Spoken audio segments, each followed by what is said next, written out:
看义气，这天下第一就该属我们北荣的。北京国土一丢，天下第一绝对不能再让。今日就算拼上这条性命，也要护住中原颜面。不自量力，是我杀月斩！血红色的内力气息，这七煞门居然已经达到了9品巅峰。既然你中原无能，天下第一我就带回给北荣王子了。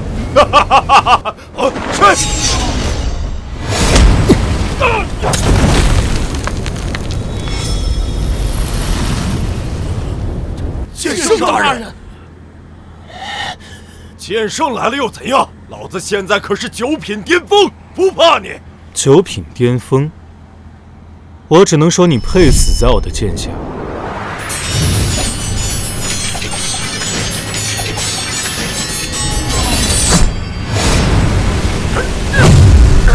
体内的内力怎么是金色的？难道你已经突破了10品了？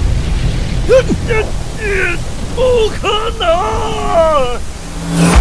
天下第一只能留在中原。这才几个菜呀，就醉成这样？上个月打败七煞门的是剑圣，怎么就是你呀？叶晨，你要有这么厉害，怎么会在镖局当马夫呢？啊，就是。我隐藏身份当马夫，那是有原因的。一是为了避开各大宗门千金的求亲，二也是为了寻找我当年的救命恩人。6年前，我身中这天下第一奇毒，若不是恩人以身替我解毒，我早就死在小人暗算之手。恩人的肩上有一朵梅花印，她的身段像葫芦一般，应该是一个绝世美女。只可惜啊，那天晚上天太黑，我没看见她长什么样。你小子才见过几个女人啊？还绝世美人？论美人儿，还得是我们镖局的苏当家。哎，咱们苏当家那可是南国城第一美人，不但容颜不输花魁，而且还是个5品高手，又美又能打，普天之下找不出第二个啊！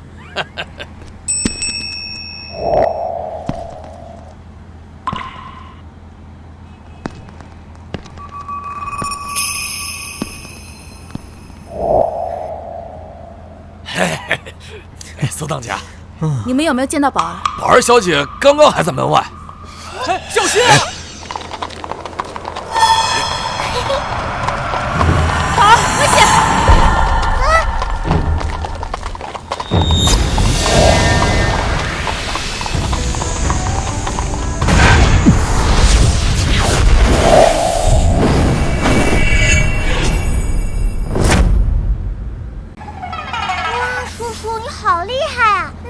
是金色的，那是，只有内力到10品的才是这个色儿的。宝儿，没事吧？吓死娘了！娘，这个10品叔叔救了我啊！娘跟你说过多少次，武道最高就是9品巅峰，哪来的10品？除非是他。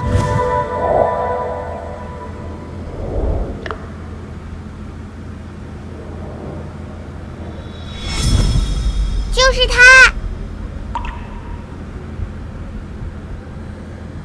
方才多谢你救了小女，不知你怎么称呼？不客气，我叫叶晨。娘子，让开，让开，让开！娘子，林峰，你带着花轿嫁妆来我镖局，什么意思？我什么意思？当然是来接娘子你回家的。我不是说了吗？明日我有一趟镖要走。婚事择日再谈。苏小姐，我可好心提醒你，我们的婚事可是王爷亲许的，你别以为能推脱掉。不是吧？带孩子的人妇都要，就这么想接盘呢？你个坏蛋，死心吧！我娘有相公了。小孩子可不能撒谎。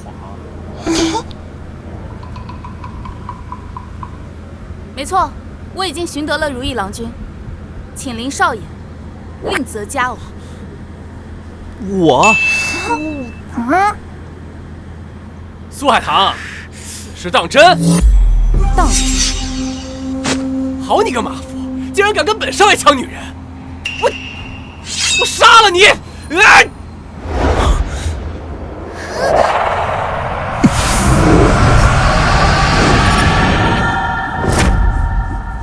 我杀了你！哎！林少爷，在我镖局门口动刀动枪，也太不把我这个当家放在眼里了吧？是你先不把我放眼里，还愣着干嘛？给我上！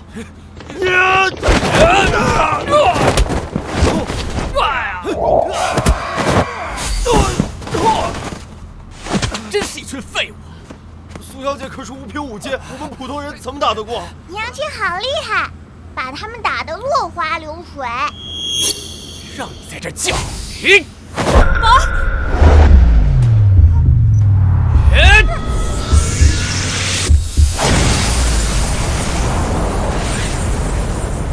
打死你个坏人！少爷，这孩子的筋骨居然和我一样，能无损接受我的内力。刚刚宝儿身上居然出现了10品才有的金色气息，难道是我看错了？哎呀！哼，我看你还敢欺负我娘亲不？苏海棠，你竟敢拒我林家的婚嫁给一个马夫！你这是在跟王爷作对！我告诉你，你这镖局你开不久了！你信不信我再给你一掌？走，我们走。走。娘，这次送镖让爹爹一起去吧。爹爹，刚刚娘不是承认他是你的相公了吗？娘的相公就是宝儿的爹爹。宝儿，别乱说，刚刚只是权宜之计，不是真的。况且这趟镖十分危险，别人不一定愿意呢。这娃如果有我的血脉的话，那说不准我要找的人就是他。我愿意跟这趟镖。啊！太好啦，爹爹可是10品高手，能保护我和娘亲。明天我们一起出发。我不同意。海棠，这次咱们押的可是黄镖，不比寻常的镖。沿途关卡重重，你带这么个马夫，他只会拖咱们的后腿。哼，我自有分寸，让他跟镖也只是照顾宝儿，他不负责护镖。照顾宝儿我也可以啊，根本就用不着他。哼，又赶上一个接盘的。而且我听说最近有细作混进镖局想偷镖，说不定就是这个马夫。娘，我叫爹爹跟着去。爹爹，好，听宝儿的。海棠，不必多说，让他跟镖，出了什么事情我担着。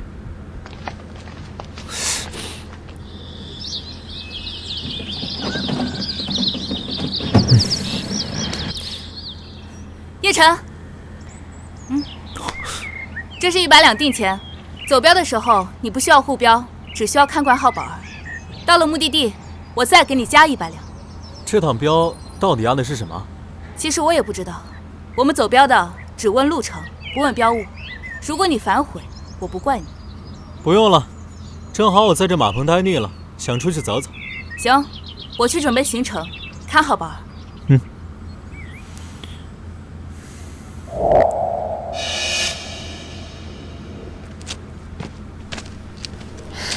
宝儿，你怎么能管那个马夫叫爹呢？张叔叔可是6品高手，不知道厉害多少。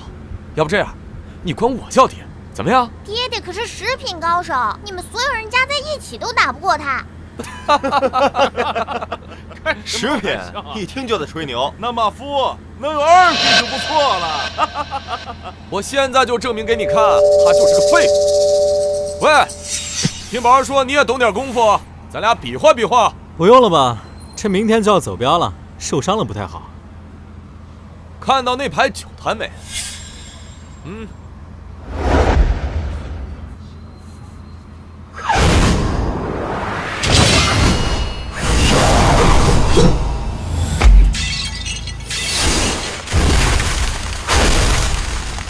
哇，上头的剑气竟然是绿色的，看来功力已经到6品了。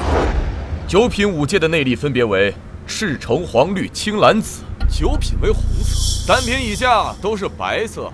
现在让我们看看你这个10品高手挥出的剑气是什么颜色？是啊，就是啊，我看看。爹爹，让他们见识一下你的厉害。好。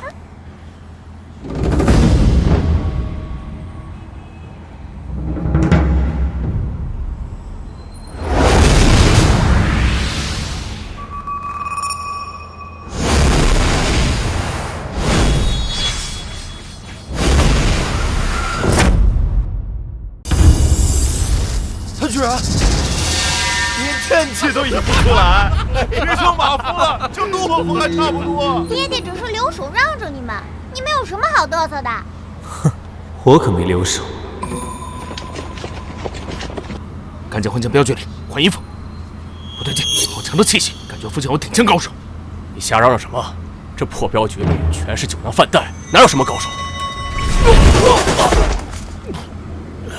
橘色的剑气，世界上……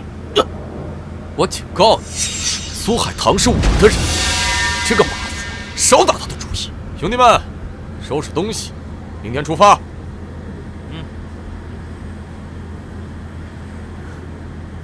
宝儿，你平时跟娘亲睡觉的时候，有没有发现她肩上有什么印记，比如梅花什么的？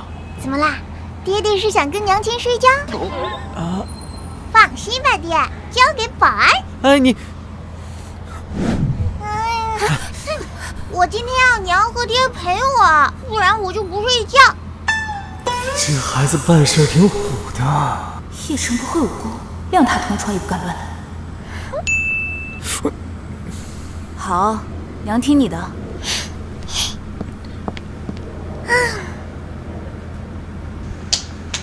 今晚你就在这里睡，不过绝对不可以越过这条界。要是你不安分的话，小心我废了你。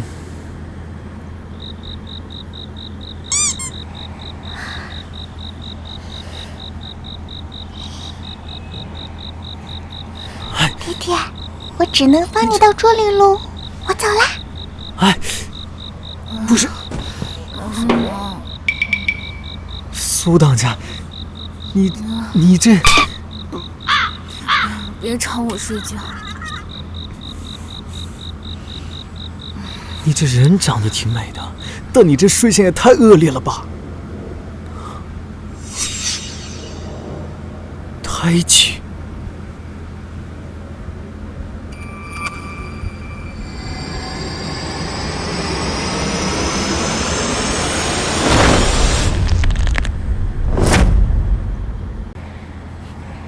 手在干什么？你个好色之徒！我不是好色之徒，你误会了。有什么好解释的？说好了不过界，你还想脱我衣服？你还说不是好色之徒？海棠的房间为什么会有摇床声？你轻点，我快受不了了。你晚了，脱我衣服的时候你就应该会想到这样。哎呀，我的海棠被猪狗了。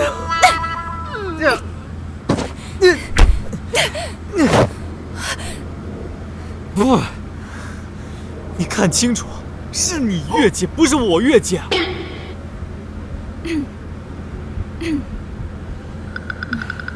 那你不早说？我说了有用吗？不还是挨你嘴巴子了吗？好，我误会你了，你打回我一巴掌。刚才差一点就看清胎记了。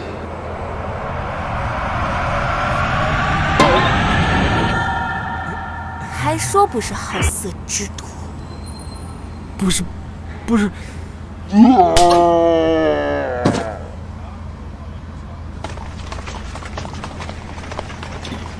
海棠，还是让这马夫回去吧，他留下成为碍事。我跟你说了多少遍，走镖的时候称职务。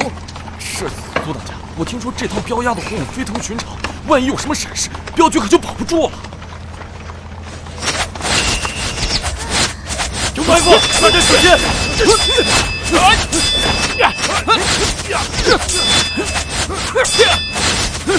何方鼠辈，竟敢劫苏家的镖，不想活了！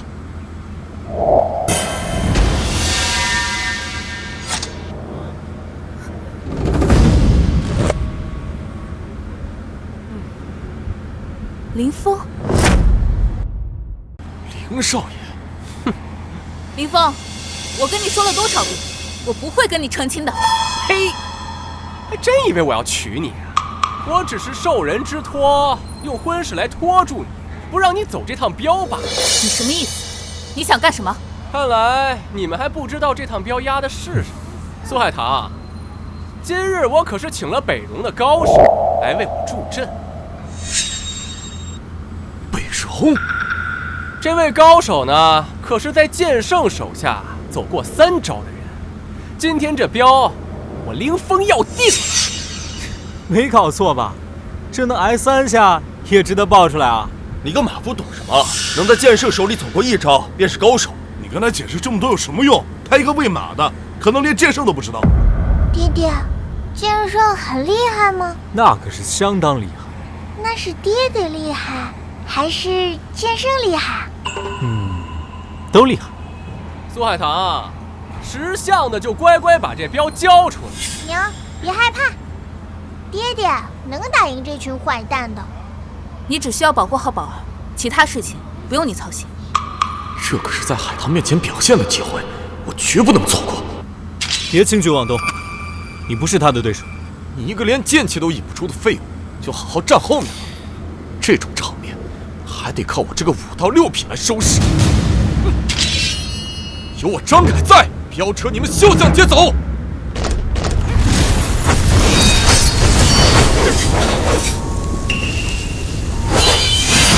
得手了。张斗可是6品的高手，这个北戎人根本就不是对手嘛。就是啊，北戎人运气刚硬，硬碰只会受伤，只有声东击西才能得手。你个喂马的也配点评6品高手？赶紧闭嘴吧！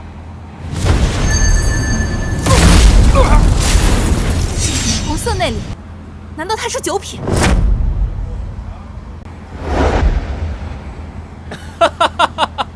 怕了吧？我早就跟你们说过，得罪我们凌家没什么好下场。不可能，整个中原能达到9品的也只有3大宗师，他怎么可能是9品？识相的就乖乖把这镖车交出来，我还等着回去向王爷复命呢。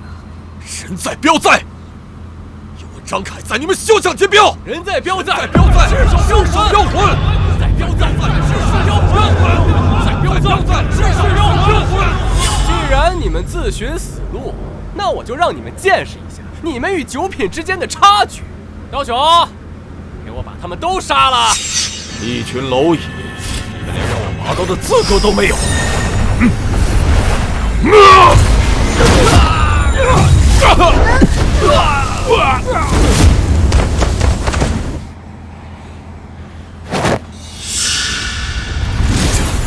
这就是9品的实力，根本就拦不了。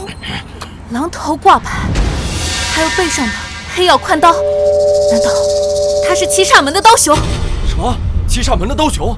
传闻刀雄的实力比剑虎还强，当年就是因为不服门派的排名才离开的北戎。比剑虎还强？剑虎可是3大宗师联手都对付不了的，我们怎么跟他打？哎呦，刀雄连刀都没拔出来，你们就全军覆没了。哎呦，你说这可怎么办才好呢？你打不过他的，我来对付他。娘，让爹爹上吧，爹爹可是10品高手，能打赢这个9品坏蛋的。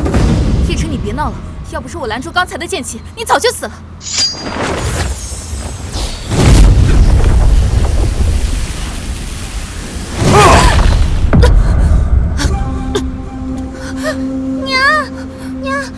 你已经受了内伤了，在旁边站着，我去会会他。看来你们镖局是真没人了，竟然让一个马夫上！哎呦，镖我们不要了，只求你放过我们镖局的兄弟。为什么呀？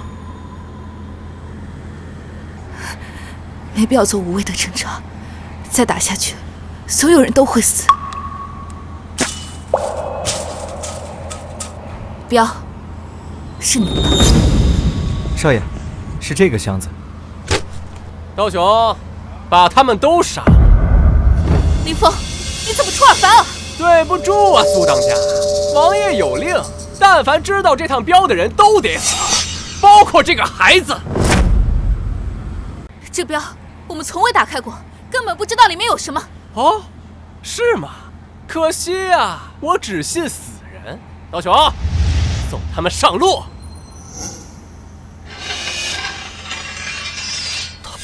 拔刀了！弟兄们，报效苏当家，就在今日。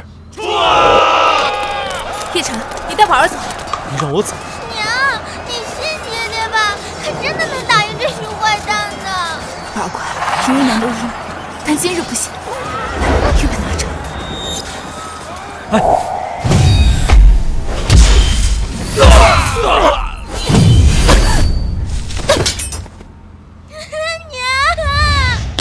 宝儿，不要过来！娘。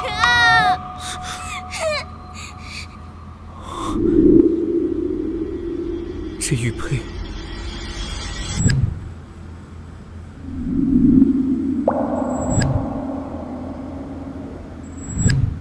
磨蹭什么呢？赶快把他给我处理干净！王爷还等着我回去复命呢。煞月斩，竟然是煞月斩！普天之下唯有剑圣能接得住。来世再娶。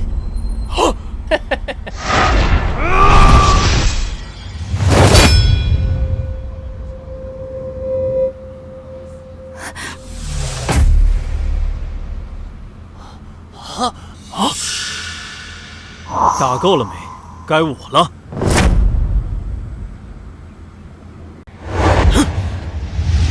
金色气息，娘，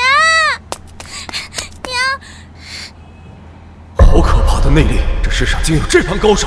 我没看错吧？叶晨他仅凭2根手指就接住了刀雄的煞月斩。我让你用绝招杀了他们，你磨磨蹭蹭的干什么呢？王爷还等着回去见我。我知道了，一定是我们刚才联手消耗了刀雄的内力，所以他这煞月斩才没有发挥出威力。叶晨，趁他内力还没恢复，快带宝儿走，我等候。等等，你们今天谁都别想走，我要的是整个镖局都死在这儿。他伤害了我的妻子，我怎么能这么轻易放过他们？宝儿，照顾好你娘，爹得去会会这个坏蛋。是爹爹。当年对你们七煞门留守，才让了你们3招，今日我便不留余地了。哼，我就让你们见识一下什么是金色气息凝聚的巨剑，难道天下第一剑？天下第一剑！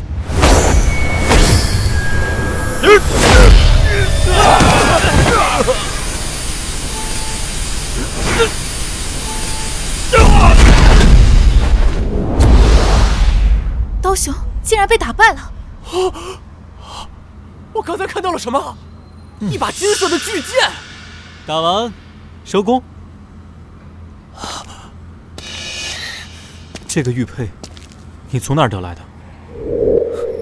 剑圣这些年一直隐瞒身世，就是不想透露身份。我还是别给他添麻烦了。我店铺买的。买的？原来玉佩不是他的。你居然能打赢七煞门的人，你到底是谁？娘，爹爹就是剑圣。你真是剑圣？没找到恩人之前，我还是先别暴露剑圣身份了，免得3大宗门知道我的行踪后，又追着来联姻。我不是剑圣。你不是剑圣的话，怎么能打败七煞门的人？那是因为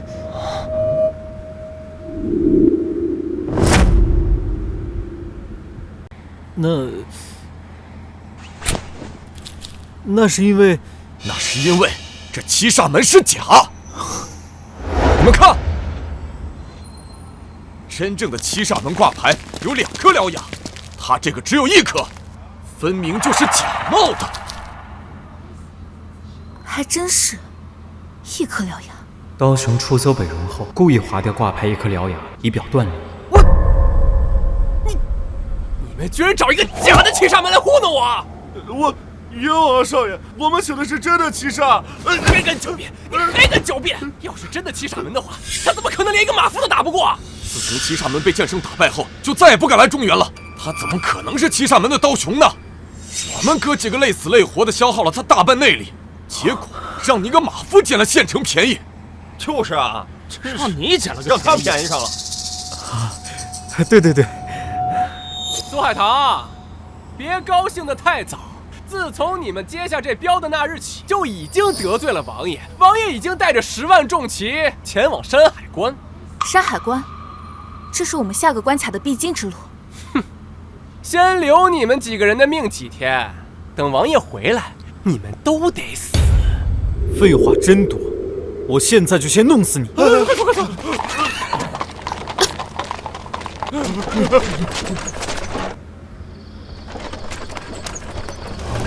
左当家，这1万重骑拦路，这镖还怎么送啊？硬闯是不可能的，除非走临头那条山路。苏当家，那可是山贼开的路，咱们飙车走那条路，不等于羊入虎口啊！苏当家，万万不可！那条路要经过黄风寨，那里的山贼杀人不眨眼，咱们这趟镖能不能保住另说，就连兄弟们的性命，恐怕都要交代在那儿。不就是借道走镖，有必要这么慌张吗？借道？你真是个没有见过世面的土鳖！黄风寨在那座山头坐山为王几十年，势力大到连朝廷官兵都不敢轻易招惹。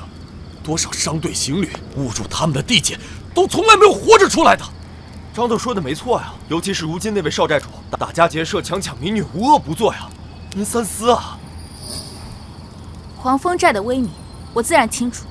然而，他们虽然目无王法，但他们最敬重一样东西——英雄令。英雄令？连英雄令都不知道，真是个不懂江湖事的马夫。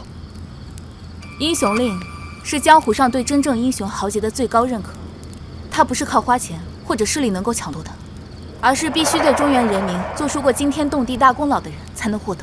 英雄令是由9成赤金打造，价值连城，做工精美，上面刻着持有者的英雄称号。据我所知，迄今为止，江湖上流传的英雄令只有2块。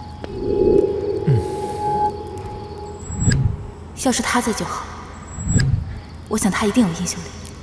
事到如今，也只能走一步算一步。你们收拾好东西，我们先去前面的驿站住一晚，再做打算。是。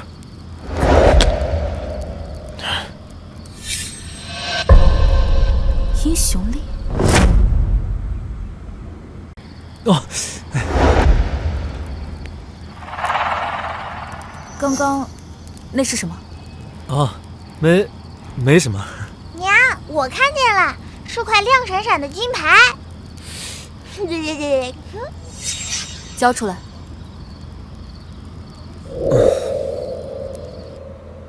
剑圣。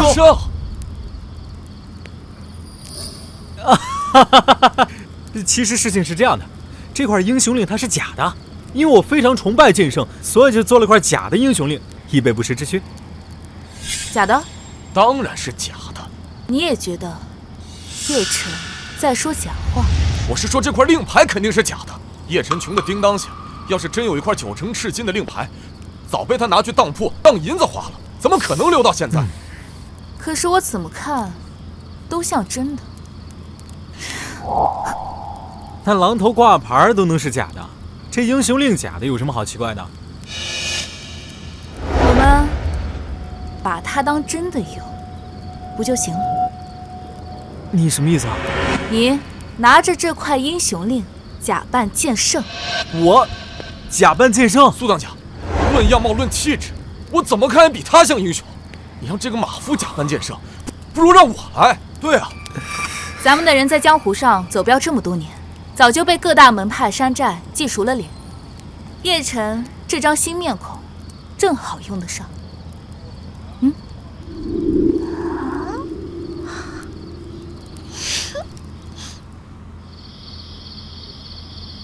换好衣服没？出来让我看看。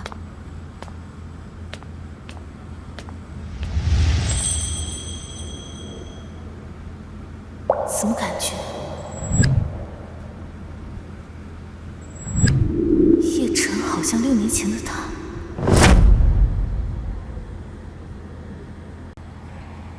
怎么了？这衣服哪里不对吗？没什么，挺合身的。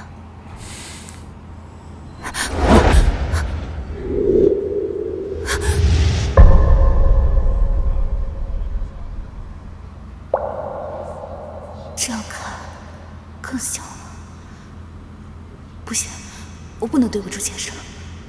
不行，我不能对不住我的恩人。娘，我要你陪我睡。娘，我已经长大了，我可以自己睡觉了。宝儿，不是你想的那样。宝儿，门锁了，出不去了。那就凑合一晚上，在这里睡吧，反正明天还要早起。想什么呢？分开睡。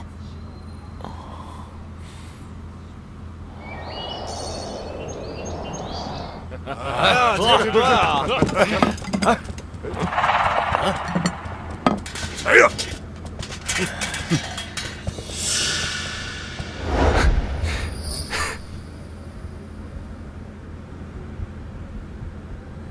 苏字镖局前来拜见黄风寨。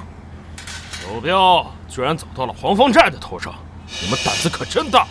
小辈斗胆，愿献上白银500两，作为过路费，请黄风寨行个方便，让我等顺利过山路。借道？哼！皇帝老子来了，我都不一定给面子，我们凭什么借给你？凭他，剑圣。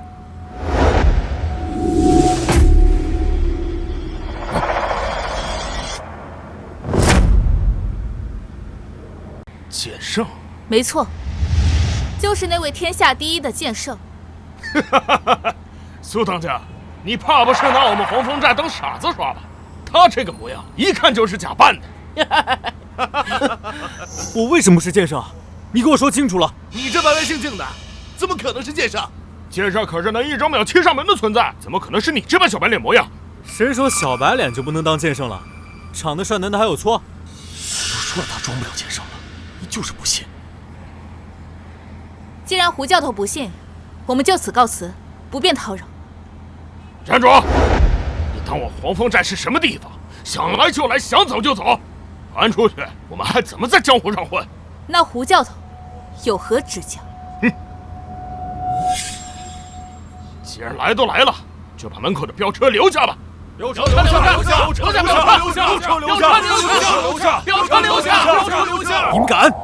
当年老寨主以忠义立寨，所以我才出手相助，帮助黄风寨脱困。现在你们倒好，竟然沦落到下山抢镖、罔顾江湖道义的地步。混账！穿上剑圣的衣服，还真把自己当剑圣了。娘子，把我的英雄令拿给他们看看。不是，英雄令？英雄令不是假的吗？掏出来不就露馅了？不怕，大胆的拿出来吧。这小子，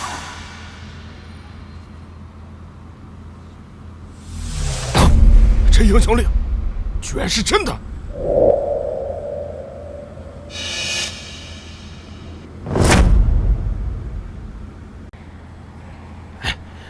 错不了，这9成这件的质感，绝对是真的英雄令。怎么会是真的呢？你不是说英雄令是假的吗？我这个是高仿的，我给上面多了点时间，所以自然能够骗过这帮山匪。少寨主，这是剑圣大人的英雄令，属下已经验过，这是真的。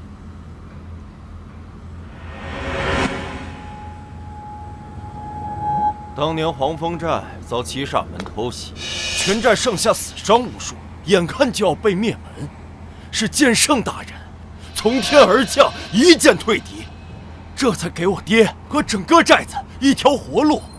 剑圣是我黄风寨的再生父母，是天大的恩人呐！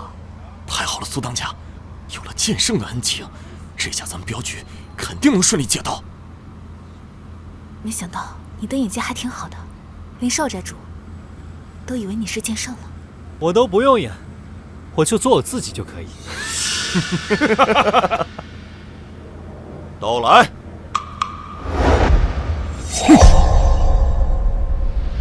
少寨主，你为何将刀挥向你的恩人？这英雄令是真的，但这剑圣是假的。啊？难道少寨主见过剑圣，被识破了？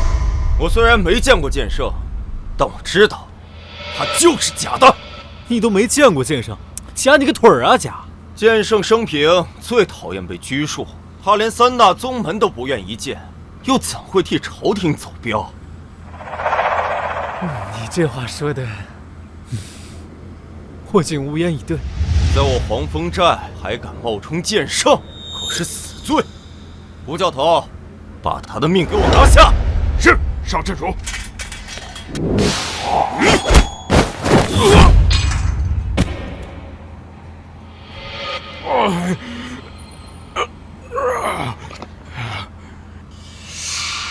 这是七煞门的挂牌，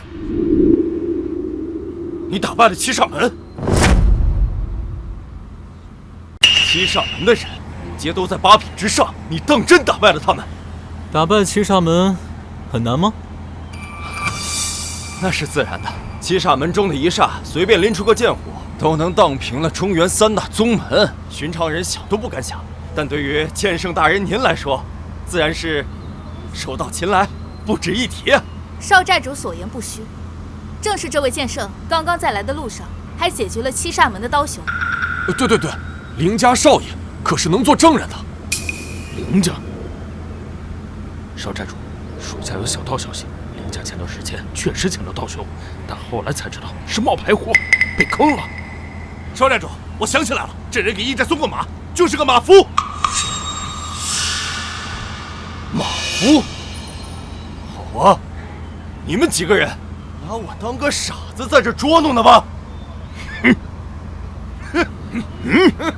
完了，这下走不了了。少寨主，我们无意得罪你，只是山海关被晋王的重骑封锁，我们实在走投无路，才来黄风寨借道，绝无捉弄之意。苏当家这般国色天香，还有几分绝色美人的样子，不如你留下，当做本少主的压寨夫人，伺候本少主。这借道的事儿，我兴许可以考虑考虑。居然敢偷袭我，胆子不小啊！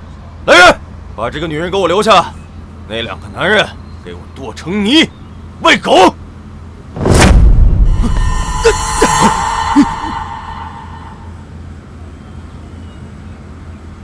娘子，你没事吧？没事。道义有道，当年老寨主以忠义立寨，没想到，如今的黄风寨却落为强抢民女、罔顾道义的地步。道义，本少主的道义就是弱肉强食，只要比你强，你的钱就是我的钱，你的女人就是我的女人。放心，你的女人，我会替你好好疼爱她。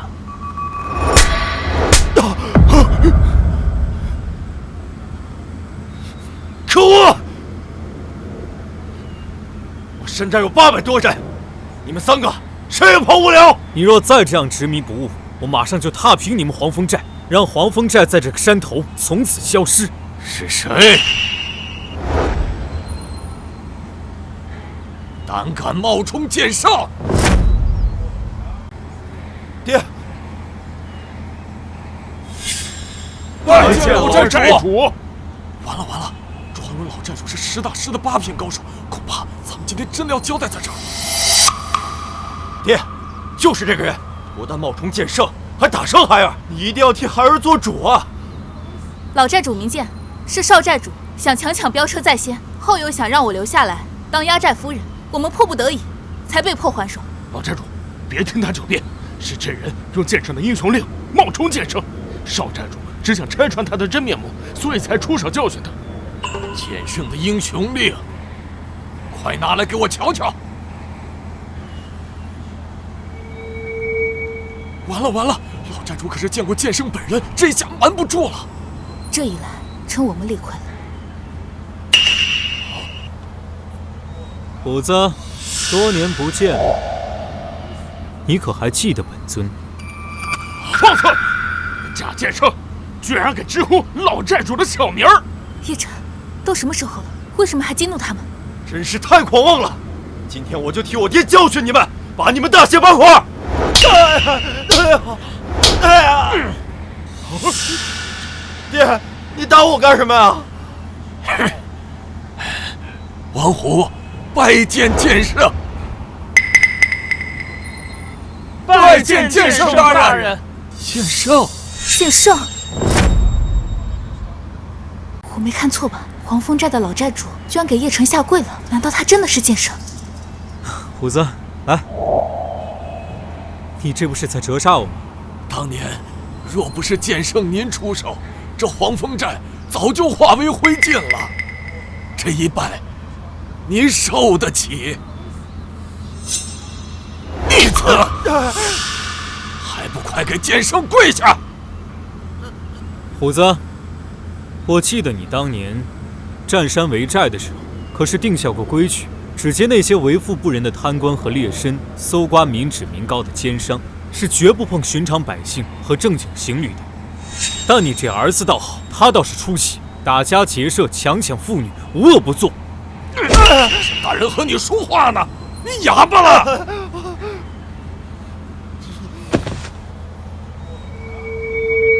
小的知错，求剑圣大人给小的一次改过自新的机会。机会可以给你，但必须要听我的。首先，把这些年拐卖到寨子里的民间姑娘，全部都送回各自的家中，一个都不能少。你们都听到了，现在你们自由了，赶紧回家和家人团聚吧。谢谢人。其次，把寨中的余粮全部接济给山下的难民。如今北戎入侵，朝廷正在全力御敌，自顾不暇，民间更是流离失所，苦不堪言。你们既然占山为王，就要多积点德，不要再做那些伤天害理的事。是，小的一定谨遵剑圣大人的教诲。叶晨，你到底是不是真的剑圣？我实话告诉你啊，我之前就凭着神似剑圣的脸庞，在3大宗门里混吃混喝了1个月，愣是没有人发现。难怪叶晨那么像他。这么说你是假的喽？你虎啊，别乱说话。听闻剑圣大人要护送飙车借道，黄风寨愿借调100兄弟，全程护送。兄弟们，收拾行头，跟随剑圣出发。是。太好了，有黄风寨护送，我们这趟镖总算是稳妥了。不好了，苏当家，镖车被人抢走了。什么？镖车被人抢走了？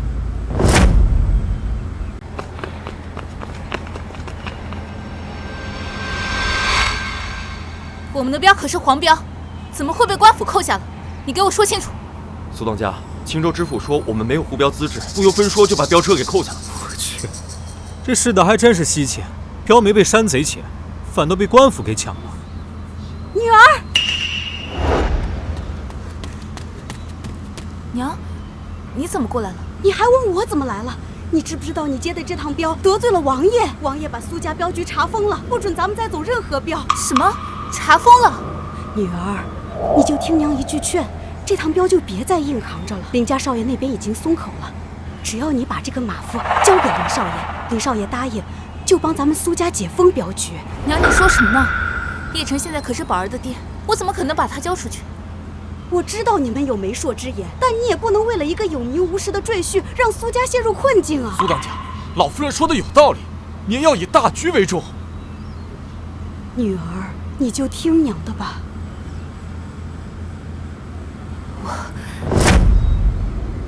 我绝对不可能把叶晨交出去的。娘，叶晨现在不只是宝儿的爹，而且还是镖局的恩人，他数次替镖局解围。如果我现在把叶晨交给林峰的话，那我苏海棠岂不是背信弃义的不义之人？我还有何颜面去面对已故的爹？要不是你当年执意带着宝儿，不肯听娘的安排，娘早就为你寻得一个门当户对的好人家，何至于现在要下嫁一个喂马的赘婿？娘，你不必再劝，叶晨现在是我的人，我一定会保下他。行吧，有你这句掏心窝子的话，这趟镖我保了。你保？你怎么保？林少爷背后是王爷，你怎么斗？你怎么就知道我斗不过他呢？一个喂马的，在这儿嘴硬什么？现在遭殃的可是我们苏家满门，不是你这个外人。好了，别吵了。现在当务之急是去青州府邸要回镖车。叶晨，跟我去趟青州府邸。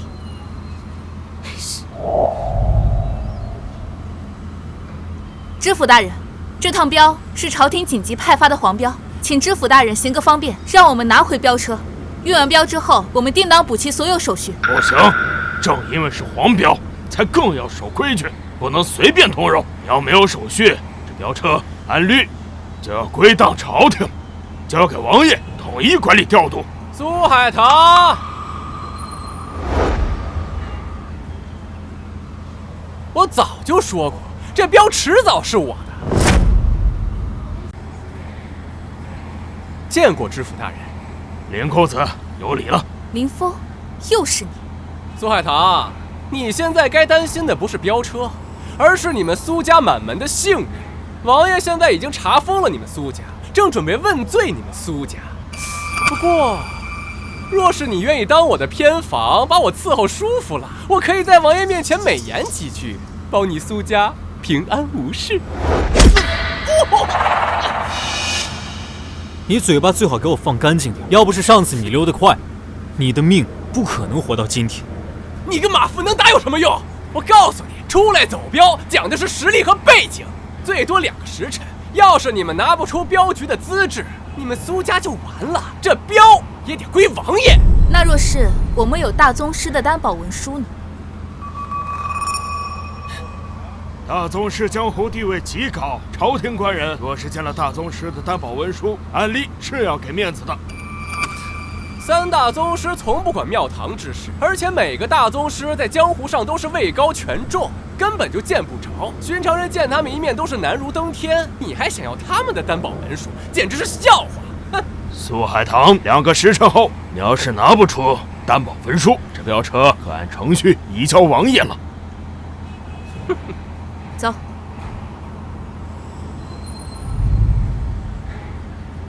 要大宗师的担保，这不难，我能办到。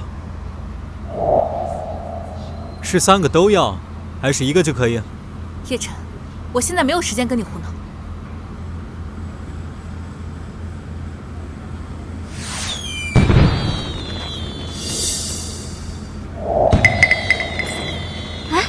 是剑圣大人的宣召烟花。6年了，剑圣大人终于出现了。快备马，前往青州府。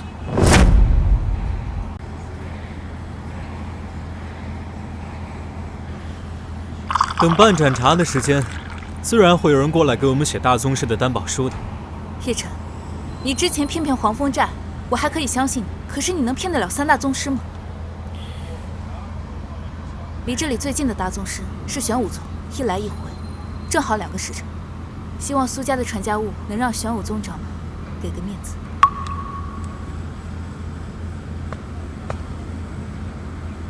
我收拾一套，去当玄武宗，你在这里照顾好不好？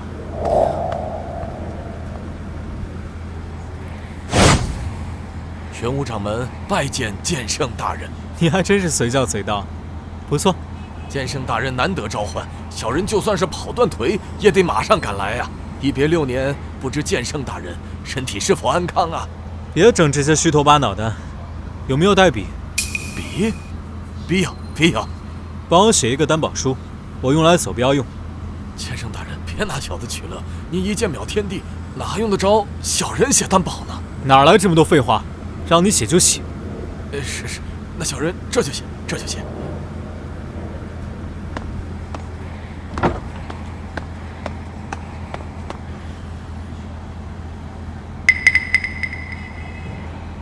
只能这样了。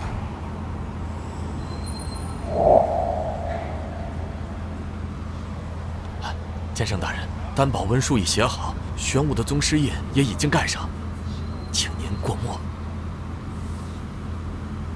剑圣大人，您既已现世，不知后续有何打算？小女孙彤当年蒙大人指点，一直怀念感恩，不如大人打住，别再提联姻之事，我还没有找到当年的恩人，还不能暴露身份。记住，今日之事绝不许对外泄露半点，听见没？小人遵命。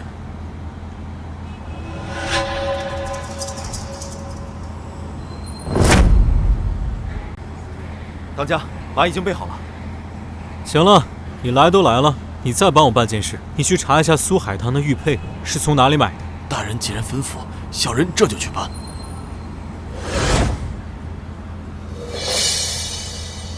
刚刚跟叶晨说话的人，像不像玄武宗的掌门？唐家你就莫说笑了，玄武掌门可是9品高手，怎么可能随意出现在这市井之地？走。什么？玄武掌门出去了？去哪了？说是拜见一位高人。还有人比大宗师还高，不知能否转告掌门，苏家镖局今日来求一份担保文书，日后若有差遣，自当肝脑涂地。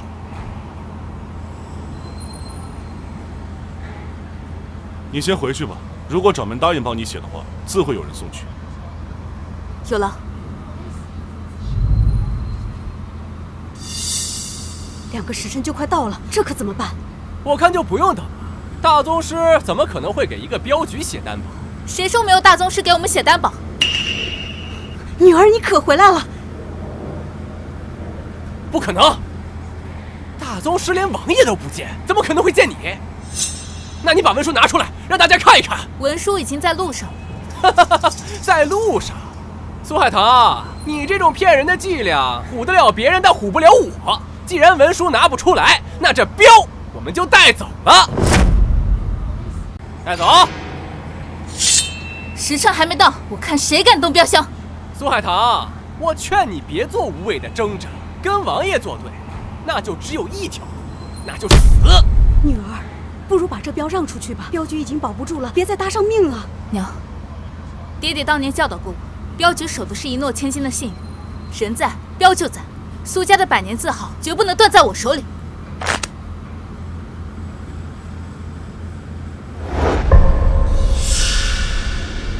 现在相面，来人，把这镖给我带走。林峰，这箱明明就没有烧完，你出来！我无赖又怎么样？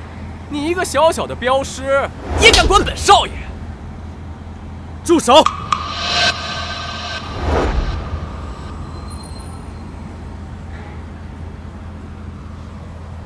我看你们谁敢动镖！叶晨，你怎么来了？不是让你在驿站照看宝儿吗？又是你这个马夫！我告诉你，我今天可是带来了货真价实的高手，不把你这腿打断喂狗，我就不姓林。好啊，一会儿有种你别跑，我第一个先废了你。朝廷重地，不得胡闹。苏海棠，你若是拿不出大宗师的担保文书，这镖车就必须按规矩移交王爷。谁说我们没有担保书？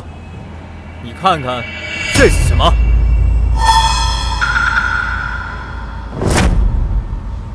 这是什么？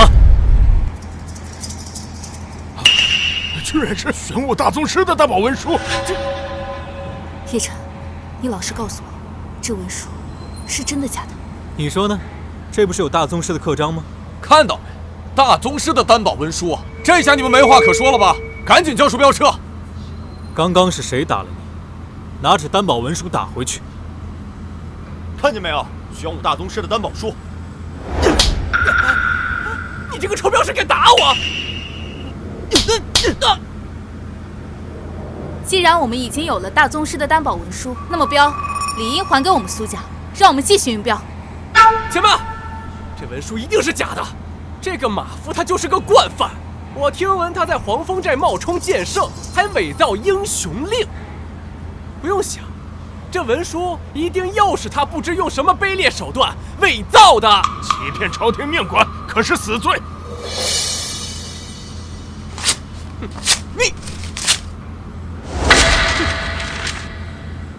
这些行骗的刁民不能轻易放过，还请知府大人下令，把他们全都关起来。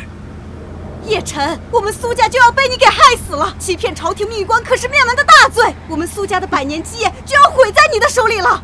怪我刚刚没有阻拦你，你那些把戏只能骗骗山贼。是谁？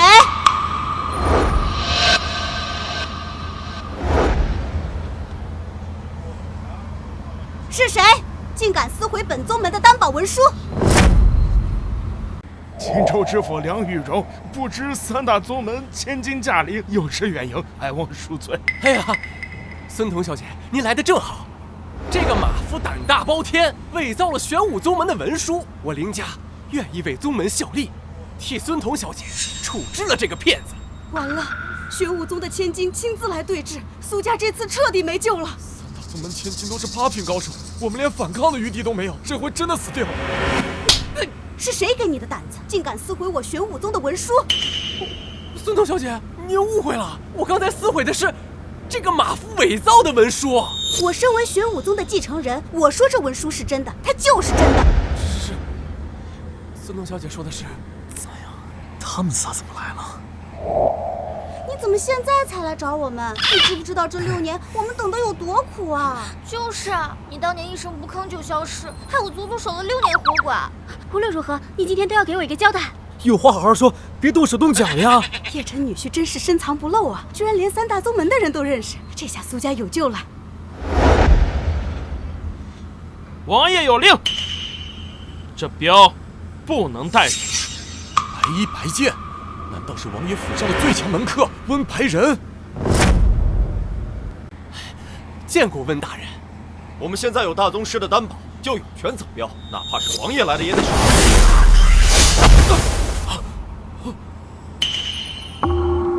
现在这里，我的规矩就是规矩。一指破1人，他的实力至少在8品。这镖怕是不好拿回来了。真是好大的胆子，竟敢在3大宗门面前叫嚣！我提议，谁先拿下这个狂妄之徒，叶晨今天就归谁。好，一言为定。今天我要是先将他制服，2位姐姐可不要后悔。有3大宗门千金出手，这下稳了。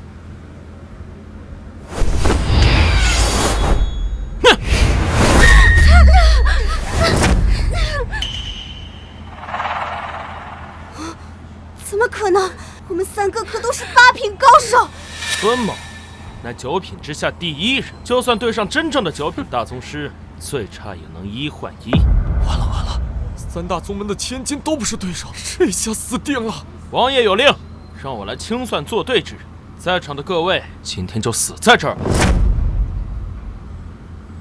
在场的各位今天就死在这儿。对。温大人，您说的对，一定要好好清算，尤其是这个满嘴说谎的马夫，一定要把他千刀万剐呀！哎呦啊！废物，一点小事都办不好。怎么反派正派都打我？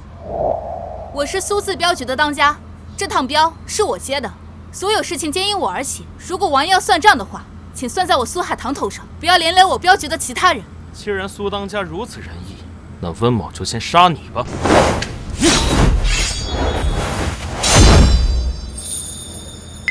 快的速度，竟然还有高手！既然要清算的话，那就先杀了我吧。叶晨，从今天开始，你不再是镖局的人，苏家的事情跟与你无关，你给我滚！越远越好。别怕，剩下的交给我就好。9品之下第1人，说到底不过就是个8品。你这个满嘴喷粪的马夫！温大人，你赶快把他杀了！好，那我成全你。赢！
杀剑！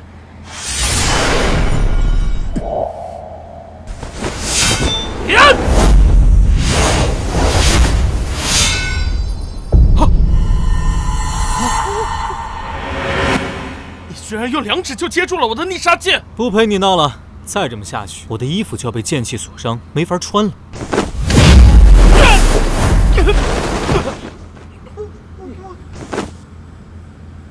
九品的一掌，你只能让我重伤，你这掌力到底是什么品级？我就是一个普通的马夫而已啊，哪来的品级可言？什么？我文白人乃9品之下第一人，居然败给你个无名无姓的马夫！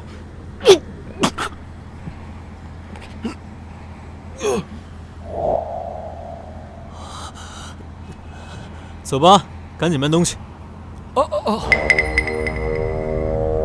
是童角明，看来王爷的3000府兵到了。苏海棠，我早就告诉你，得罪王爷只有一个下场，那就是死。你如果再多嘴的话，我第一个先杀了你。叶晨，别冲动，一个9品大宗师最多能破千甲，3000品，就算3个大宗师来了，也恐怕无法抗衡。林峰，告诉王爷，这镖我们苏家不要了。现在知道服软了，可惜晚了。我现在就让3000府兵把你们所有人送上西天。为什么这镖车不要了？我们现在有3大宗师的担保，镖车我们可以拿走的。那可是3000府兵，别说我们有大宗师的担保文书，就算大宗师来了也没有用。这个镖是我接下来的，结果该由我来负责。林峰少爷，我留下来给王爷赔罪，请你放过镖局其他人。哎呀，苏海棠，你现在怎么求我都没有用了。得罪了王爷，除非是剑圣来，不然谁都保不住你。我说过，这趟镖我会保，就一定会说到做到。叶晨，你不要做傻事。放心，做傻事的是他们。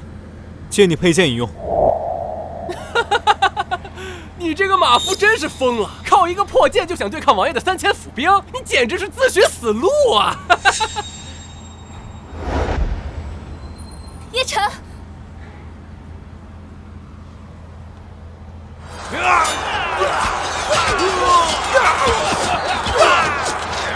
呀，这么快就没有声音了，估计那个马夫已经被牵到万拐了。可惜啊，连惨叫声都没发得出来。林峰，你给我闭嘴！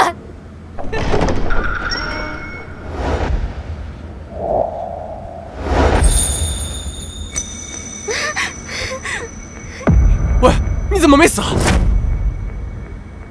？3000府兵呢？怎么人影都不见了？你不能杀我，我可是代表王爷的脸面，你杀我就是对王爷不敬。叶晨，王爷不是我们能得罪的，多一事不如少一事，我们还要走镖呢。回去告诉那个王爷，如果他还打这趟镖车的主意，下一个杀的就是他。叶晨，你别得意，就算你们拿到了镖局的资格，那又如何？王爷已经亲自来对付你们，还断了你们镖局的资产，你们这趟镖他送不成。那我就现在先杀了你。你等着！呸！剑圣大人，要不你跟我回玄武宗吧，我保证不会让任何人打扰到你。你可别听他的，来电白宗吧，我叫爹爹把掌门位置让给你。6年前你可是答应来我们水东宗，你不能说话不算数啊，剑圣哥哥。不，这他们叫你剑圣？我之前不是跟你说过吗？我长得像剑圣，骗吃骗喝在他们宗门混了一阵，他们3个居然相信了。你可别拆穿我，不然就露馅了。真的假的？当然是真的。你想啊，如果你现在把我拆穿了，光他们3个会找我算账，咱们这批货怎么办？你说是不是？有道理。剑圣大人，你就别跟他啰嗦了。今天你就在我们3个当中选一个，跟谁回宗门？就是，你要是不选的话，我就赖在这儿不走了。剑圣哥哥，你快选吧！求求你们放过我好不好？哎，对不住了3位，他呀，不能跟你们走了。你一个小小的镖局当家，也敢跟我们名门正派的千金抢男人？我们可是3大宗门的千金，你拿什么跟我们比？拿什么跟你们比啊？就凭他。爹，对，我们俩的娃呀，已经6岁了。3位名门千金，不好意思，你们来晚了。哼！剑圣大人，要是以后想和离，随时来玄武宗找我，我一定等你。哎，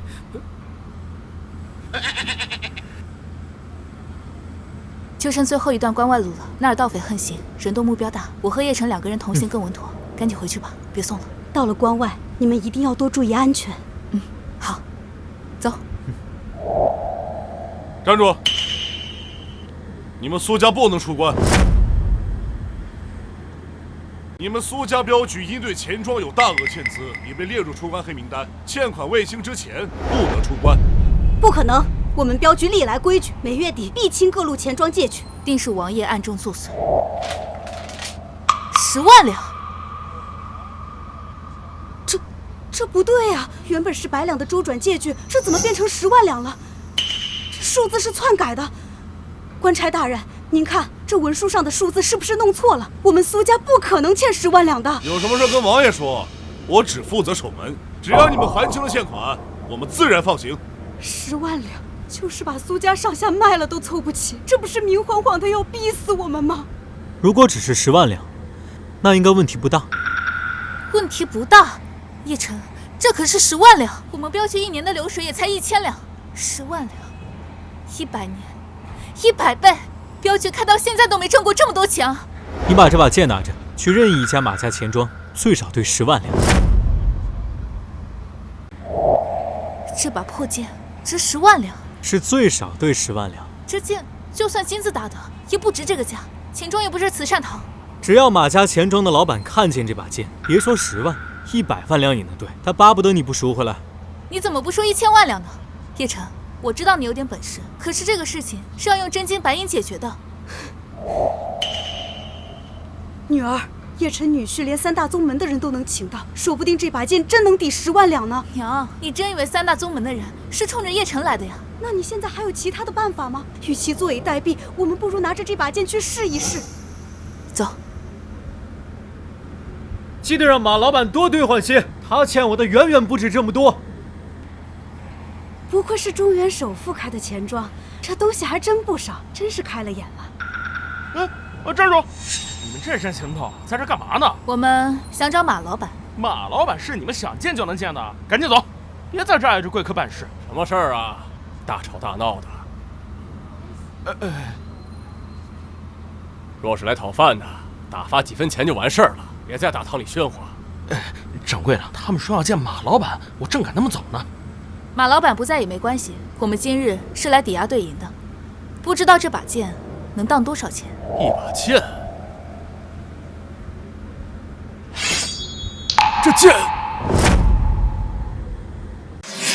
这剑，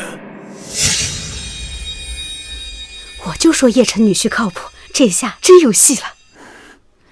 没想到叶晨真的没有骗我，这剑真管用。你们想用这把剑抵押多少钱啊？10万两。不过你们放心，等我们运镖回来，必定连本带息赎回。10万两！来人，把这2个闹事的娘们儿给我拖出去！掌柜的，你这是什么意思？哼，什么意思？是我应该问你什么意思才对吧？拿着一把破铁片子就敢要10万两，怕不是想钱想疯了吧你？还有你，怎么看的门？这里可是高档钱庄，怎么能让一些阿猫阿狗的随便进来？啊！干什么？钱庄之内舞刀弄枪，想什么样子？老板息怒啊！这2个女的不知道从什么地方捡来一把破剑，硬要抵押10万两，我正要赶他们走呢，还愣着干嘛？动手啊！我们不是来闹事的，若是那把破剑不值钱，我们拿回去便是。拿剑抵押？就是这把剑。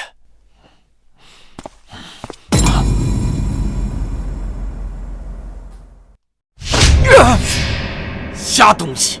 这把剑别说抵押10几万两，就是100万两都值。瞎东西！这把剑别说抵押10几万两，就是100万两都值。这把剑我仔细看过，就是一把普通的破剑，不值钱呢。破剑？这把剑在关内或许不值一提，可一旦出了山海关，它就是保命的令牌。关外北戎的大道，部落骑兵见到此剑都得绕道走。莫非此剑是？嘘，我替我这不成器的下人向二位贵客赔罪。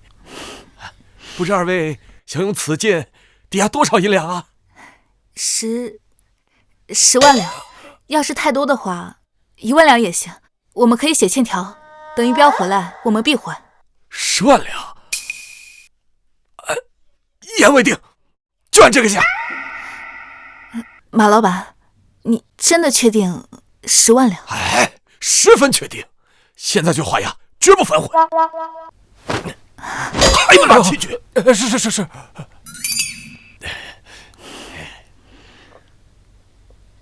二位，请吧。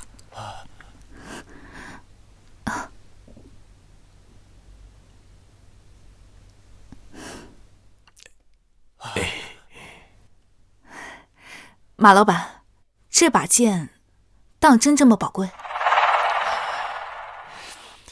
这剑自然是一把破剑，当然不宝贵。宝贵的是剑的主人。剑的主人？6年前，关外的北戎作乱，让中原的客商苦不堪言。就是那人带着这剑独自出了关外，打败北戎所有的高手。从那以后，北戎人见到此剑，就如同见到剑的主人，再不敢犯。不知马老板可否告知这剑的主人到底是谁？你们居然不知剑的主人是谁？不知。反正已经画了押，我不妨告诉你们，这剑的主人就是当今天下第一的。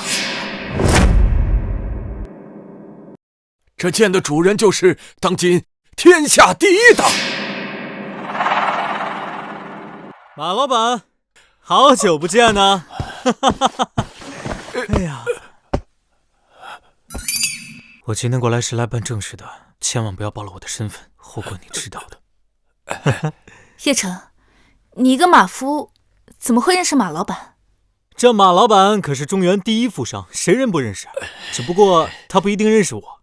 不认识还靠这么近？赶紧给我滚开！别把马老板的锦袍给弄脏了。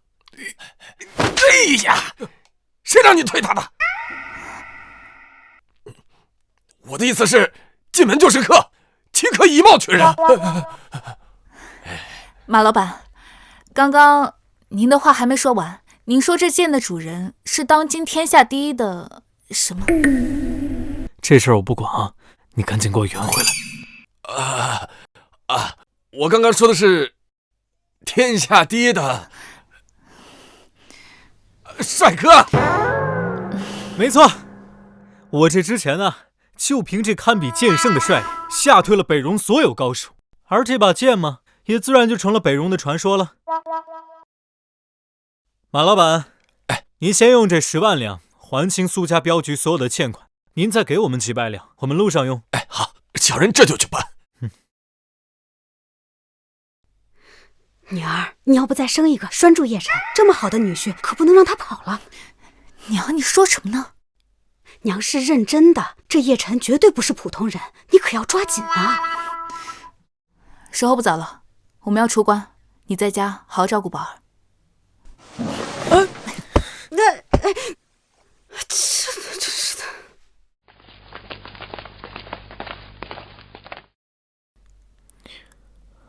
关外入夜就封城，今天咱们就在这西风城歇一晚，明早就走。好。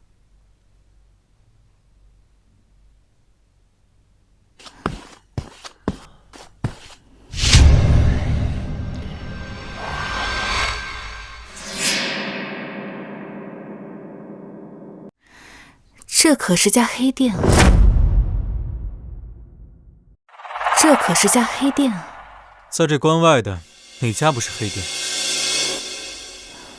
两位客官，里边请。来，两位客官，吃点啥？咱这有什么肉菜？有，今儿个咱们店刚杀了一头2脚羊。2碗素面，别的不要。 2碗素面。哎，客官，这箱子搁这儿是不是有点碍事儿？要不我给您挪个地儿放？不用了，这东西放在桌上我看着安心。2碗素面，马上来。妈了个巴子的！掌柜的，你他妈的给我们吃白肉！白肉是什么肉？为什么他们那么大火气？这白肉啊，是两脚羊的肉。什么是两脚羊？两脚羊不是羊，而是人。真以为爷爷第一次来吗？想糊弄我们？几位息怒息怒啊！是店小二上错了，我这就给你换新鲜的红肉。上错了，老子还砍错了！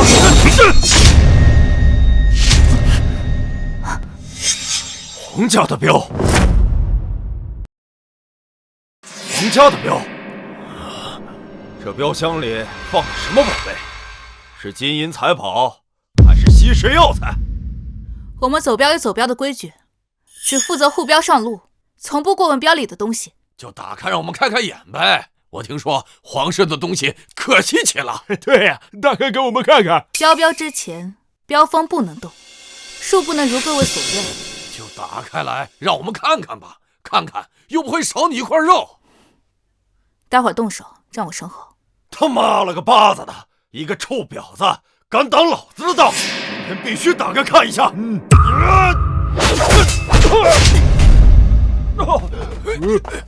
小娘皮，有2下子，兄弟们一起上！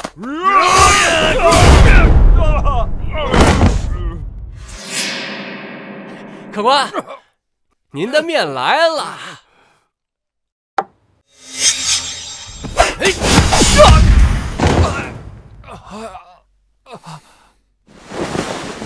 你没事吧？没事，还好，镖锋还在。不对，怎么了？镖里东西不见了。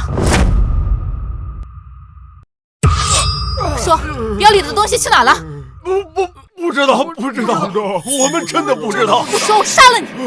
真不知道。不是他们。你怎么知道？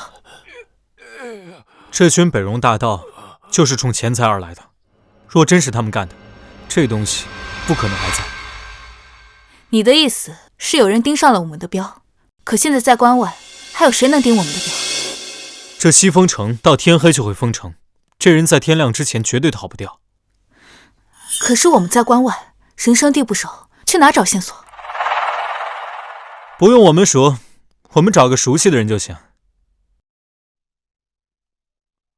来，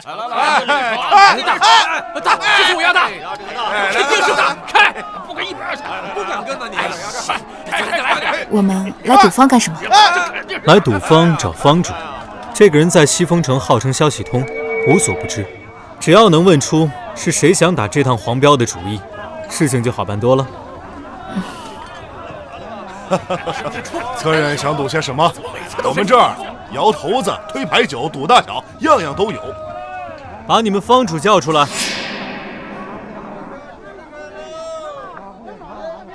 你们是谁？叫我们方主做什么？向他打听一个镖箱的事。这个事情对我们来说至关重要，只要问得清楚，价钱不是问题。我不知道你们在说什么，这里可是赌坊，不赌就滚蛋，别耽误我们做生意。走。我劝你最好不要让我上桌，我这要是赌了，你这家赌坊可就保不住了。就你身上能有几个子啊？别一把输光就哭着赖着不走了。你这赌坊有多少钱？叶晨，这赌坊就是个无底洞，有人一晚就能输个几百两，有的人还倾家荡产。你真的不要赌？我们赌坊差不多有2500万两银子，您想怎么着？好，我就用这2两银子，把你们赌坊2500万两银子全部赢回来。看看啊，2两银子就想赢2500万两，这人他不是疯了吗？那你敢不敢接这个赌啊？好，你要送钱给赌坊，我怎么会拦着你呢？请。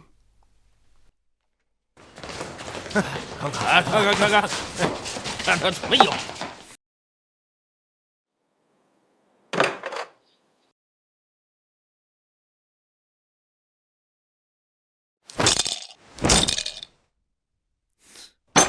开！还真让他赢了，侥幸而已。开！再开！不是，这出老千了，这是18局啊！肯定是出钱了。一局，这赌坊可就要赔光了。是，这赌坊能承受得起吗？但是确实厉害啊！叶晨，你还有多少东西是我不知道的？你都赢了1700两了。人在江湖走，技多不压身嘛。我一个堂堂10品内力高手，隔空控制骰子，简直易如反掌。哎呦，两位客官，赢了这么多还不满意？要不掌柜我代表赌坊送客官500万两银子，客官今晚就到这儿，如何？这不是我想赌的，是你们的人逼我赌，我总不能驳了人家的面子。哦，原来如此，那换我跟你赌，如何？可以，但我要外加一样赌注，除了这桌上的银两，外加1只手。玩的够大了。叶晨，这赌坊讲究的就是愿赌服输，你要是真输了，没人保得住你的手。我要的就是愿赌服输，这样赌桌上说的话才算数。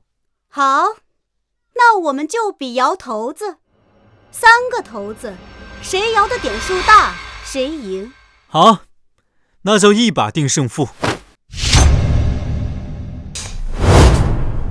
哇，这是，真大！这都什么时候了？你的手快没了。这2个中原人怕是不知道，掌柜的外号可是北戎第一魔头，只要比大小就没输过。那我先来了。行。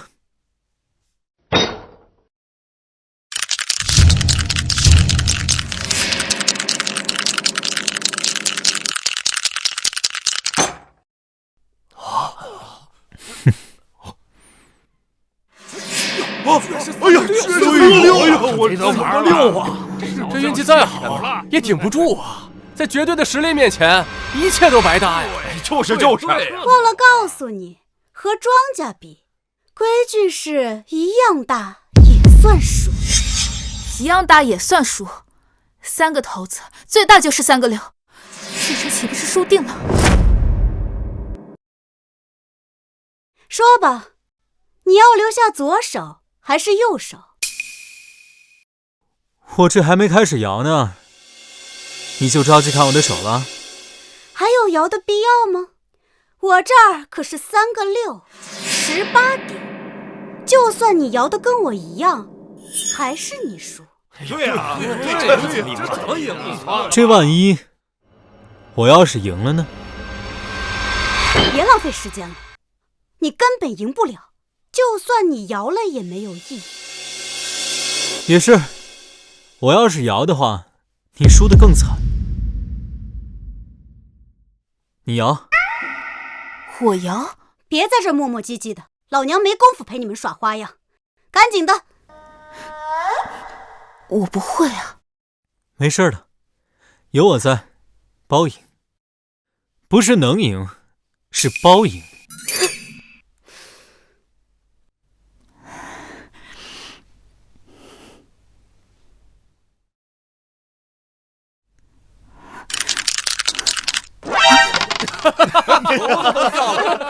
原来是新手啊！我看我还在期待呀。中外的骰子可不算数，现在该认输了吧？完了，现在怎么办？没事儿，我们1颗骰子也能赢。1颗骰子也能赢？这怕不是疯了吧？这是就剩1颗骰子，你拿什么赢？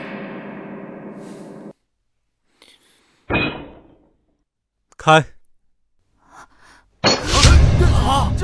这有啊！开。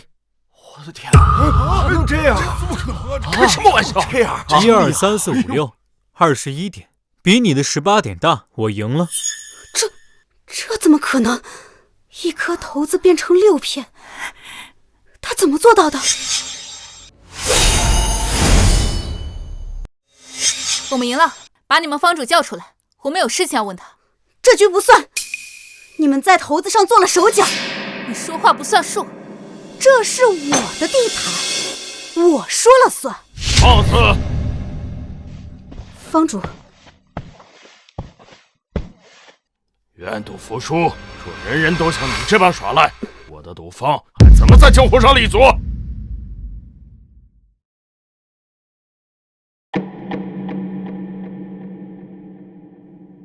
你们的镖在这2人的手上。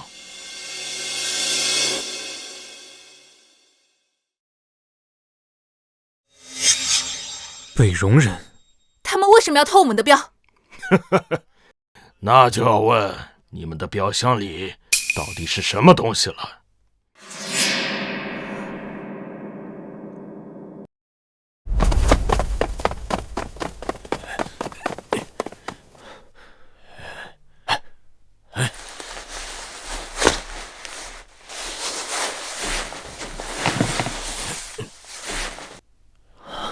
东西没错，赶紧回去给表王复命。好，走。这东西是你们的吗？就拿。你们把镖留下，偷镖的事情我可以既往不咎。你知道我们是谁吗？就敢拦路？你裹得像粽子似的，谁能看出你是谁啊？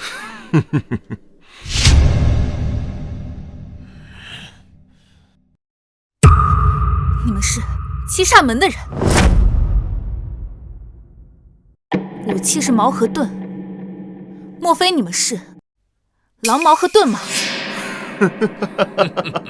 七煞门还有这2个人，他们俩虽然在七煞门中排名第6和第7，但是他们俩联手的话，3000兵都未必拿得下。哼，原来是排在末尾的2个人，我说怎么没有听过他们？小子，你什么意思？小看我们七煞门？他们俩将一攻一守修炼到极致，狼矛的进攻无人可守，盾马的防守就连9品大宗师来了也未必破得了。小子，我劝你放弃吧，这个是北王要的。镖里到底是什么东西？为什么连北王也对他特别在意？我劝你们2个还是乖乖的把镖还回来，不然你们北戎又得少2个9品。毕竟你们现在就只剩下5个9品。臭崽子，我现在就宰了你！不能冲动，这小子嘴这么贱，你能忍？我们的任务是把镖拿回去，不是杀人，不要节外生枝。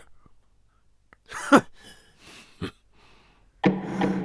还好咱们俩刚才没有动手。干什么你野扯？我就试试这个土块它到底有多硬。那我也试试你的头有多硬。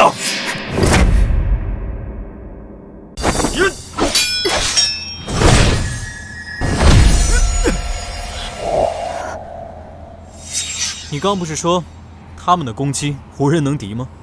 他的内力明明就是9品，我也不知道怎么就拦下来了。这是怎么回事？我刚才没有用全力，这一击要了他的狗命。剑再高点。那男的他是高手。怎么会这样？我知道了，你们2个是冒牌的。小人不知有高人在此，这镖盒还给你了。走。怎么回事？我说了要废了你们2个9品，就一定说到做到。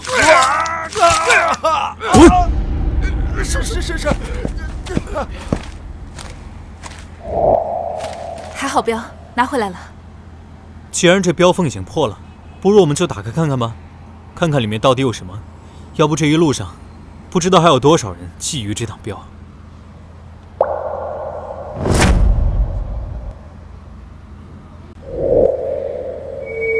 小心！什么人在这鬼鬼祟祟的？叶晨，别追了，剑上有东西。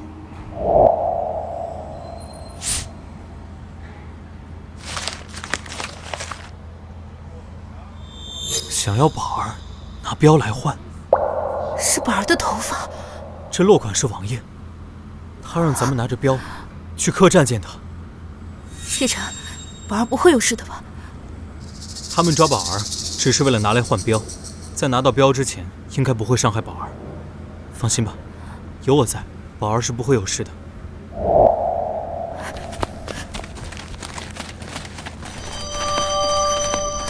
宝儿在哪儿？快把他放了！不急，王爷说了，你先把镖交出来。你先放人，我再交镖。先交镖，我再放人。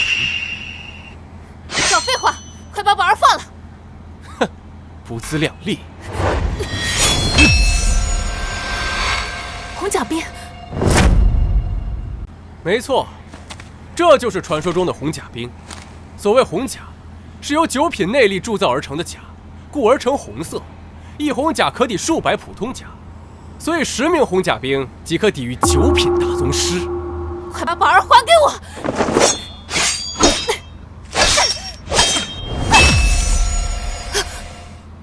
既然你们不肯交镖，那我也不用对你们客气了。红甲兵，杀！娘子，你先休息会儿吧，剩下的就交给我。你就是那个屡次破坏王爷好事的马夫？没错，正是在下。红甲兵听令，若能取得这马夫的一手一脚，赏黄金10000两。叶晨，小心！这些红甲兵没有痛觉，且伤了他们的要害也没有用。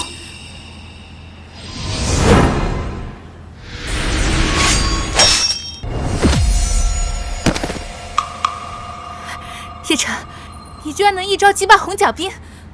哼，天真！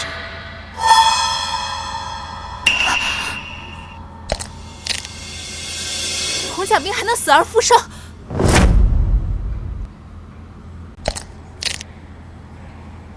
头没了还能活，这怎么可能？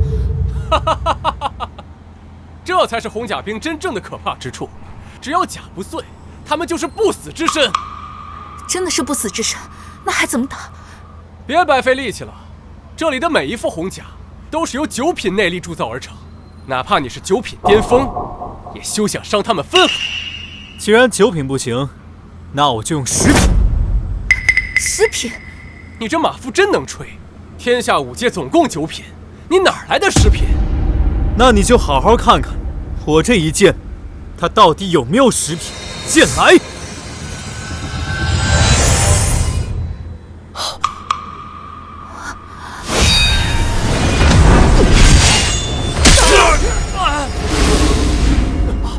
不可能！他居然真的击碎了红甲兵，这不可能！宝儿到底在哪儿？赶紧说！大人饶命，我也是奉命行事。赶紧说，宝儿到底在哪儿？大人饶命，我上有老下有小，留我一条生路吧！你不说我怎么饶命？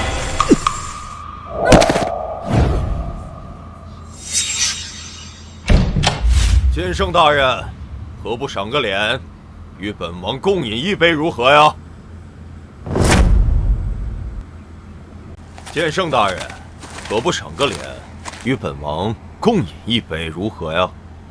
刚刚王爷叫你剑圣。既然你知道我的身份，你就应该知道，就算你倾动所有的兵马，也奈何不了我。本王当然清楚，剑圣乃是当世唯一一位达到10品5阶之人，一剑可破万甲，天下无人能及。那你还敢跟我谈条件？就不怕我让你人头落地吗？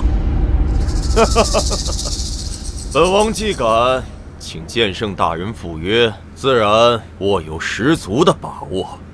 十足的把握，说来听听。本王找到了剑圣的软肋。软肋？自从我登顶这天下第一，这世上还没有人能拿捏我的软肋。以前没有，现在有了，那就是宝儿。只要这孩子在，本王想要的都能换到手。王爷，看来你的消息不够灵通啊！我跟苏海棠只不过是契约夫妻，但宝儿可是你的亲骨肉。你说什么？6年前帮你解毒之人，远在天边，近在眼前。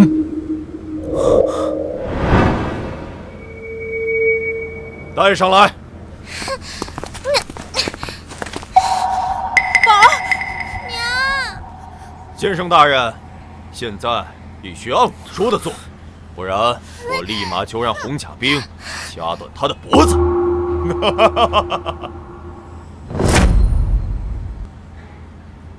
宝儿，娘，你们别管我，快打败这个大坏蛋！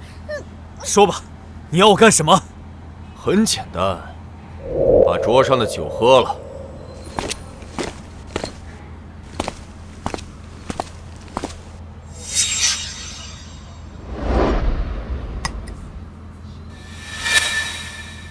毒酒。叶晨，你不能喝。没事，我可是食品高手，就这点毒，我不到半刻钟的时间，就能把它从身体里逼出。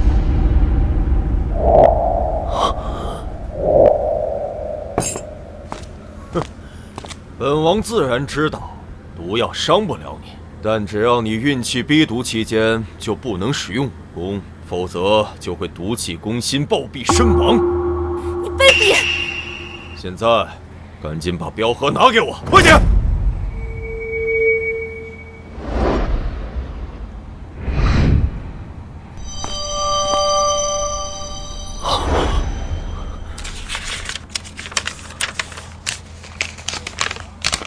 拿到了，终于拿到了！这是全舆图，当年先皇亲自手绘的一幅地图，上面标注了开国时代所有的边关要塞，可助南国反击北戎，夺回失地。南国现在根本不足与北戎抗衡，而那皇帝小儿处处跟我作对。本王一直主张求和，放弃抗北，他偏不听，竟然让人送全舆图到抗北军。难怪北戎也打这趟镖的主意，原来这地图上画的是两国所有的要塞。全出来吧！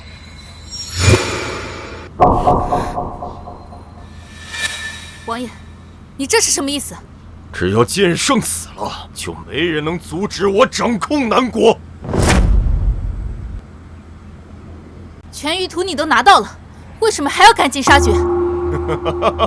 要怪就怪你的丈夫剑圣太强了，强到就算本王手握10万骑兵，坐拥半壁江山，也照样夜不能寐。赶紧动手！半刻钟内，剑圣不能使用武功，马上灭了他！叶晨，没想到你真是剑圣，今天是我和宝儿连累你了。怎么会呢？6年前若不是你以身替我解毒，我早就死了。这份恩情，是我欠你太久了。剑圣啊，剑圣，纵然你有天下无敌的武功又如何？一旦有了软肋，就任人宰割。你错了，王爷，宝儿她从来就不是我的软肋。宝儿，你可曾记得，爹爹第一次将内功输到你身体的时候？记得，爹爹的内力暖暖的，当时我单手就把那个灵哨打飞了。那是因为你的筋骨跟爹爹一模一样，只要通过心法运转内力，就能跟爹爹一样强。什么？宝儿，跟我一起默念心法。快，别管剑圣了，先把这个小孩给我杀了！快啊！宝儿，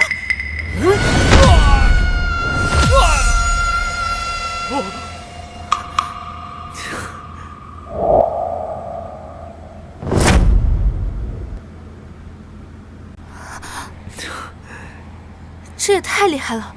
宝儿年纪这么小，内力居然达到了10品。他这一点呢，随我吧。快啊，给我干掉他们！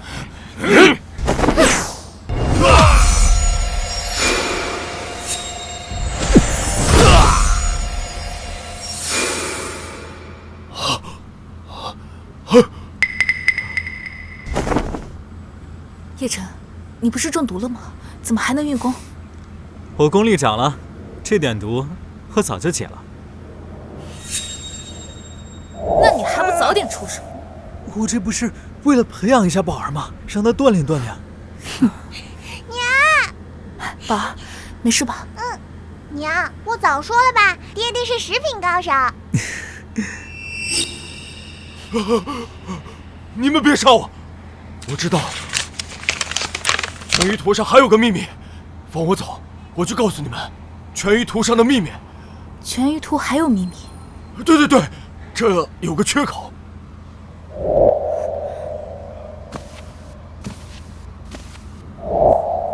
还真有个缺口。这里面藏着能改朝换代的秘密，如果你们想知道的话，就答应放了我。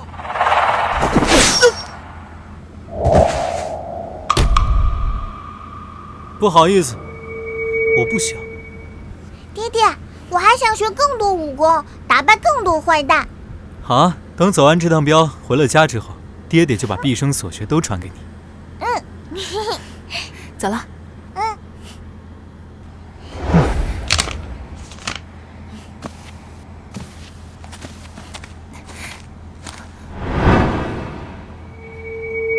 北戎狼王的令牌，你是北王？北戎狼王的令牌，你是北王？不用担心，我不是来劫镖的。没有那全域图，我北戎40万大军照样能踏破你南国。我这次来，是代表北戎和你约战的。我北戎不但要得天下，而且还要夺回天下第一的称号。6年前，你战胜我北戎第一勇士剑虎，占了这名号整整6年。今日也该是物归原主的时候了。不好意思，我赶着走镖，没空打架。剑圣，这一战你接也得接，不接也得接。我的人已经在城外候着了。你等我，我就得来吗？哼，你若不去，我北戎40万大军即刻压境南国。什么？剑圣，我只给你半个时辰的时间，咱们城门外见。驾！驾！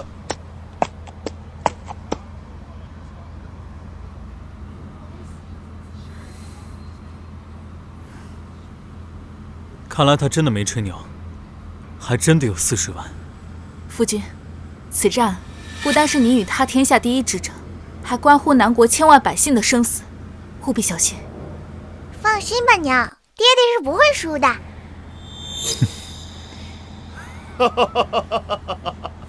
剑圣，我们又见面了。赶紧的吧，我的镖快超时了。好，去，把天下第一夺回来。去，把天下第一夺回来。又是七煞门的人，你们七煞门我解决4个了，再打下去叫无后了。剑圣，你别以为只有你们中原能出食品，我们北戎照样能有食品。金色的光芒，叶晨，你这次要对付3个食品。好。这天下第一的称号，马上就要回归北戎了。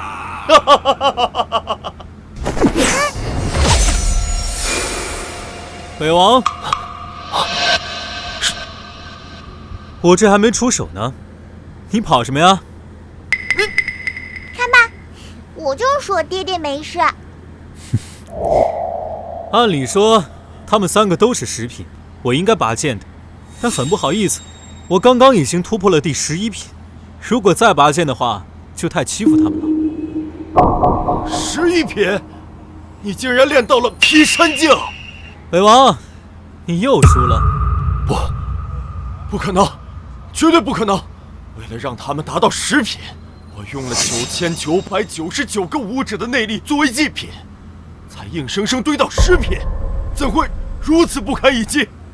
北王，其实当这天下第2也挺好的，知足常乐嘛。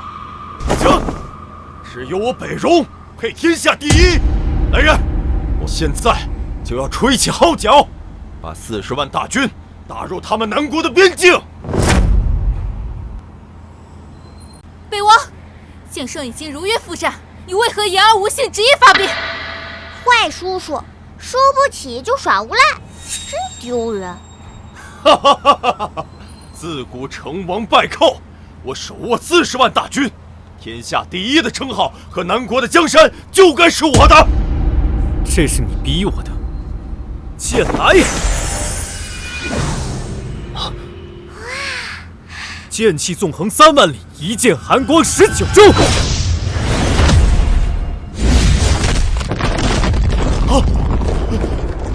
这就是传说中的劈山剑。只是一剑，就把山劈开了。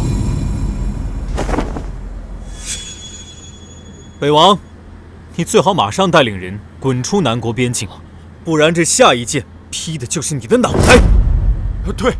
退，我马上退兵。